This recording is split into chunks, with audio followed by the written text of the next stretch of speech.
Bonjour, je m'appelle Michael. Alors ici, je vous présente une zone potagère que j'ai créée, qu'on a créée ensemble à Univers Éco-Responsable.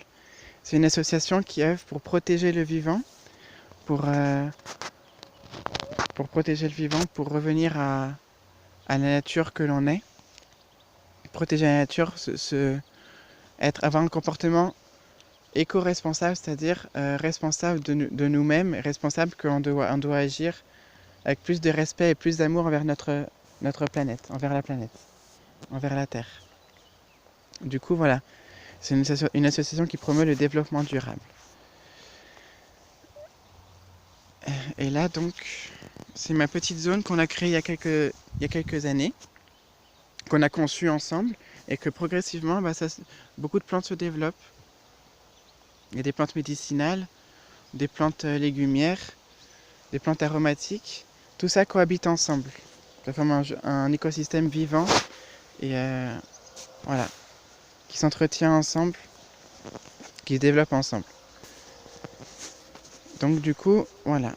Ici, on voit des fraises ou des fraises des bois. Des fraises des bois. Euh, Ici, on a un chêne. Alors le chêne, c'est le, le c'est l'arbre le plus solide ou qui a le bois le plus solide. Donc ça, c'est voilà, c'est bien à savoir. Euh,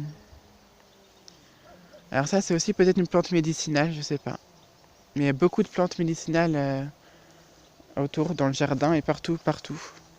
En forêt, tout ça, qu'on pourrait ne pas soupçonner être, mais en fait, vraiment avec des plantes qui guérissent. Qui guérissent certains maux.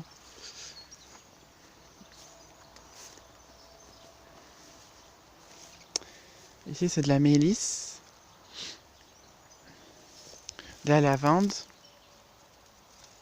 Voilà, et donc petit à petit, ben là, il y a plein d'herbes qui s'est développé, mais bon, on peut retirer, faire de la place pour mettre d'autres plantes intéressantes pour le potager. Donc, voilà.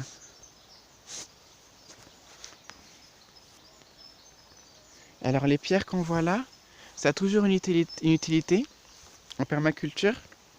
C'est que non seulement ça abrite tout plein d'insectes, d'animaux, ça peut, c'est même ce que ça fait, et aussi ça garde l'humidité dans la terre, ça aide à conserver l'humidité dans la terre, parce que la terre a toujours besoin d'être humide pour que les racines puissent boire, pour que les plantes puissent boire. Chaque plante est unique et la plante elle-même c'est un être vivant à part entière, unique. Un vrai être vivant qui ressent, qui a elle a nos cinq sens, toucher, goûter, voir, sentir, entendre, plus d'autres sens pour s'adapter à son environnement, pour interagir avec son environnement. Voilà. Et même, c'est-à-dire tous les éléments, la terre, même les autres animaux, les insectes, voilà. Aussi les arbres, bien sûr, qui ont toutes ces facultés-là pour interagir avec l'environnement et s'épanouir en fait, s'épanouir dans ce qu'ils sont.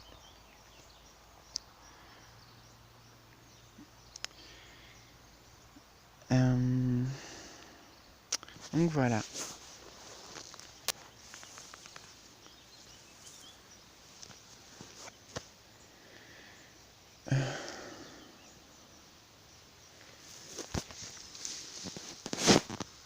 Donc petit à petit, on arrange la zone, on développe la zone, toutes les zones.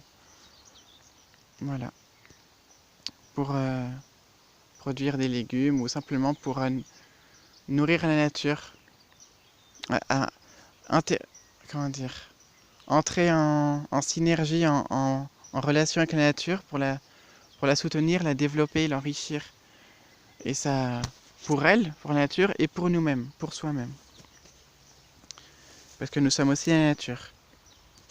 Et en comprenant comment la nature elle vit, comment une plante vit, ça nous aide aussi à voir on, comment nous on fonctionne, ce dont on a besoin. Voilà. Bon, merci.